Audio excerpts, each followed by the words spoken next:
ប្រវត្តិសកម្មជនជាទីគោរពនិងជាទីមេត្រីសម្រាប់ព័ត៌មានជាដំបូងនៅពេលនេះគឺតាក់ទងទៅនឹងពិធីបិទវគ្គសិក្សាជំនាញកាត់ដេរចំនួនទី11របស់គម្រោងសាលាបណ្ដុះបណ្ដាលវិជ្ជាជីវៈកាត់ដេរនៃសមាគមជីវិតនិងក្តីសង្ឃឹម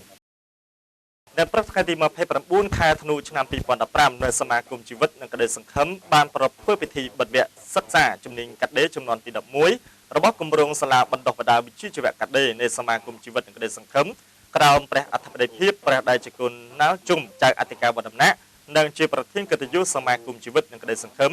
លោកអឿនពៅអភិបាលរងនៃគណៈអភិបាលក្រុងសៀមរាបដោយមានការនិមន្តជើញចូលរួមពីសំណាក់ព្រះដៃជាគុណជាចៅអធិការនិងព្រះធេរានុធេរៈទីបដាវត្តនៅក្នុងក្រុងសៀមរាបតំណាងមន្ទីរអង្គភាពការិយាល័យពាក់ព័ន្ធចៅសង្កាត់មេប៉ុស្តិ៍សិស្សនិស្សិតព្រមទាំងអាណាព្យាបាលយ៉ាងច្រើនកក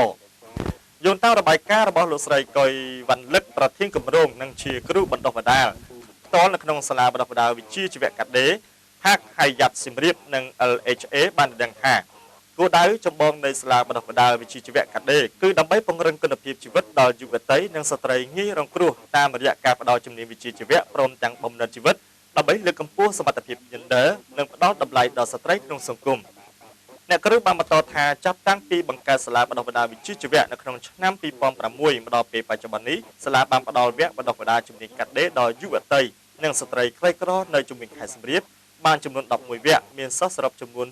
261នាក់បន្ទាប់ពីមតិចំណាត់អារម្មណ៍របស់តំណាងសិស្សនិងតំណាងអាណាព្យាបាលសិស្សនិងសង្ឃដីកាបន្ថែមលើរបាយការណ៍របស់ប្រដេជគុណឡំលឿមនាយកប្រតិបត្តិសមាគមជីវិតនិងក្តីសង្ឃឹមដែលបានលើកឡើងថានៅក្នុងឆ្នាំ2015នេះគម្រោងបានផ្ដល់វគ្គបណ្ដុះបណ្ដាលជំនាញកាត់ដេរវគ្គទី11ដែលសិស្សចំនួន26នាក់ដែលបានចាប់ផ្ដើមសិក្សាពីថ្ងៃទី10ខែកុម្ភៈឆ្នាំ2015ដល់ថ្ងៃទី10ខែធ្នូឆ្នាំ2015ដែលមានរយៈពេល10ខែដែលសិក្សានៅជំនាញកាត់ដេរចំនួន40មេរៀនមានកន្លែងស្នាក់នៅនិងអាហារហូបចុក3ពេលក្នុងមួយថ្ងៃព្រមទាំងមានការថែទាំទាំងសុខភាពនិងការបណ្ដុះបណ្ដាលបំណិនជីវិតផ្សេងៗដូចជាភាសាខ្មែរភាសាអង់គ្លេសនិងការអប់រំសិលធម៌ក្រោយពីបានស្ដាប់នៅរបាយការណ៍ដែលអានដោយនាយកប្រតិបត្តិសមាគមជីវិតនិងក្តីសង្ឃឹមនិងមតិចូលរួមរបស់អ្នកគ្រប់គ្រងទូទៅនៃសន្តាគារផាក់ហៃយ៉ាត់និងមតិចូលរួមរបស់ប្រធានការិយាល័យបណ្ដុះបណ្ដាលវិជ្ជាជីវៈរួចមកលោកអឿនពៅក៏បានមានប្រសាសន៍សំណេះសំណាលនៅក្នុងអង្គពិធីបិទវគ្គនោះផងដែរលោកបានកោតសរសើរចំពោះកិច្ចខិតខំប្រឹងប្រែងរបស់គណៈគ្រប់គ្រងនិងបុគ្គលិករបស់សមាគមទាំងអស់ដែលបានធ្វើឲ្យសម្រេចនិងទទួលបាននូវសមិទ្ធផលគួរជាទីមោទនៈសម្រាប់ខេត្តសៀមរាបក៏ដូចជាទូទាំងប្រជាជនជាតិកម្ពុជាក្នុងការចូលរួមកាត់បន្ថយភាពក្រីក្រជាមួយរដ្ឋាភិបាលកម្ពុជា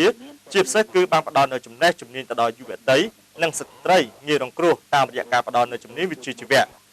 លោកបានបន្តថាអ្វីដែលធ្វើឲ្យលោកមានមោទនភាពបំផុតនោះគឺក្នុងចំណោម26នាក់គឺមាន23នាក់ទទួលបានការងារធ្វើនៅក្នុងក្រុងសៀមរាបតាមបណ្ដារោងចក្រក្រុមហ៊ុននិងហាងកាត់ដេរ